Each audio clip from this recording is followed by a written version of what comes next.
Assalamualaikum warahmatullahi wabarakatuh. Nama saya Dawa Formata dari kelas 12 IPS 3 dengan nomor absen 05. Kali ini saya akan menjawab pertanyaan-pertanyaan dari Pak Nur Hadi.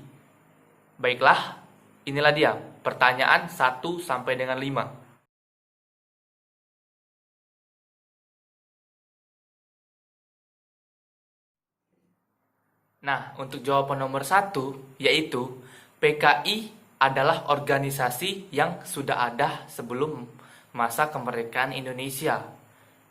PKI sudah ada pada zaman pemerintahan kolonial Belanda di Hindia Belanda, namun dibekukan oleh pemerintah Hindia Belanda pada tahun 1926. Setelah kemerdekaan Indonesia sampai tahun 1948, PKI masih mendukung pemerintah Indonesia karena masih dipimpin oleh pihak-pihak kiri. Tapi ketika pihak-pihak kiri keluar atau didepak dari pemerintahan Indonesia, PKI pun juga ikut keluar dari pemerintahan Indonesia dan bergabung dengan golongan-golongan kiri yang keluar dari Indonesia. Mereka pun membentuk suatu partai yaitu FDR, Front Demokrasi Rakyat. Pada awal September 1948, PKI dipimpin oleh Musso. Musso membawa PKI ke dalam pemberontakan bersenjata yang dicetuskan pada tanggal 18 September 1948. PKI memberontak pertama atas dasar ideologi, yang dimana mereka ingin membuat negara Indonesia menjadi negara komunis. Adapun latar belakang lain yang menyebabkan PKI memberontak dari Indonesia, di antaranya yaitu yang pertama, jatuhnya atau turunnya kabinet Amir Syarifuddin dikarenakan oleh perundingan Renville. Yang kedua, kritik atas kabinet Muhammad Hatta. Dan yang ketiga adalah kedatangan Musso yang membawa pikiran-pikiran baru sehingga disebut sebagai jalan baru.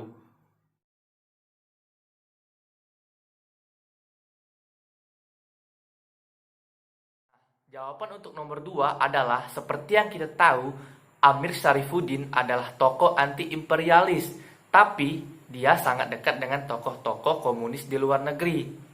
Nah, pada saat dia dilantik menjadi Perdana Menteri pada tanggal 2 September 1945, tidak lama kemudian, dia pun menjadi wakil Indonesia untuk perundingan Renville.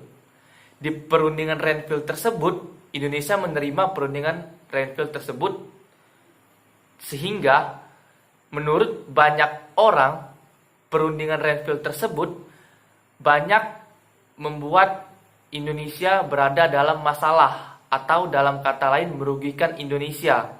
Amir Syarifuddin menjadi tokoh yang disalahkan oleh seluruh orang atas Amir Syarifuddin menjadi tokoh yang disalahkan oleh semua orang atas penerimaannya dalam perundingan Renville. Nah, tidak terima dengan hal itu, Amir Syarifuddin pun keluar dari pemerintahan RI dan bergabung dengan Musso untuk menggulingkan pemerintahan Soekarno-Hatta bersama PKI.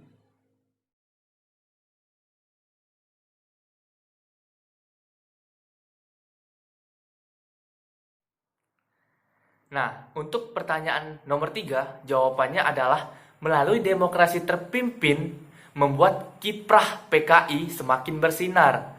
Karena hal ini didukung oleh pernyataan Insinyur Soekarno, yaitu NASAKOM, nasionalis, agama, komunis, membuat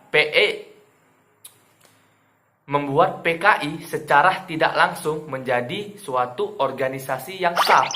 Hal ini memudahkan PKI untuk melancarkan rencana-rencananya seperti G30 SPKI yang dipimpin oleh DN Aidit yang bertujuan untuk menggulingkan TNI AD.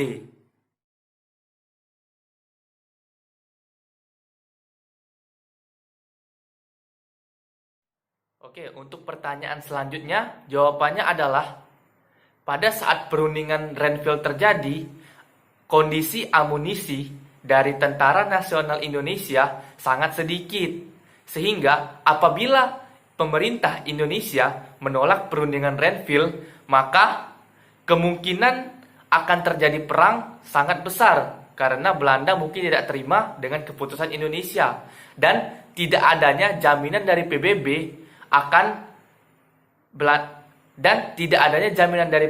kalau Belanda tidak akan menyerang Indonesia jika Indonesia menolak perundingan tersebut. Maka dari itu, Indonesia lebih memilih menerima perundingan Renville tersebut yang dipimpin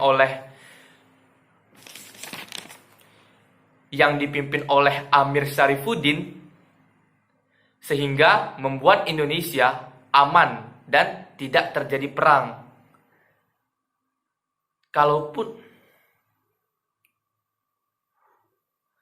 Kalaupun Indonesia menolaknya, pemerintah Republik Indonesia takut akan terjadi lebih banyak korban perang di Indonesia.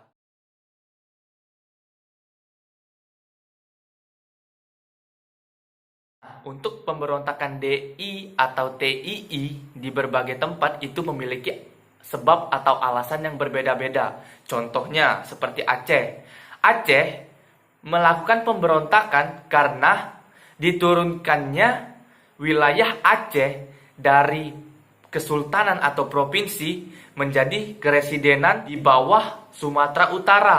Hal ini membuat pemerintahan Aceh melakukan pemberontakan, tapi pemberontakan tersebut berhasil dihentikan dengan cara diskusi. Sementara di Jawa Barat, yaitu Kartosuwiryo yang melakukan pemberontakan karena dia tidak menyetujui hasil perundingan Renville yang baginya sangat merugikan karena seluruh tentara-tentaranya dipindahkan ke tempat yang harus dipijaki oleh Indonesia di perundingan Renville.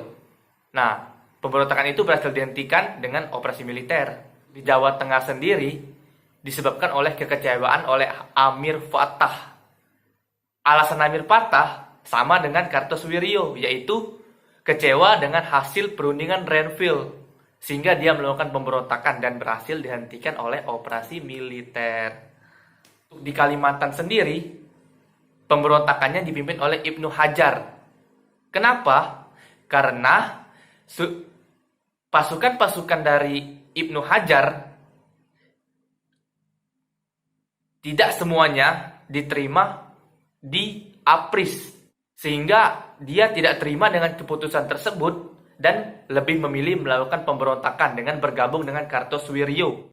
Dan itu pun berhasil dihentikan dengan operasi militer.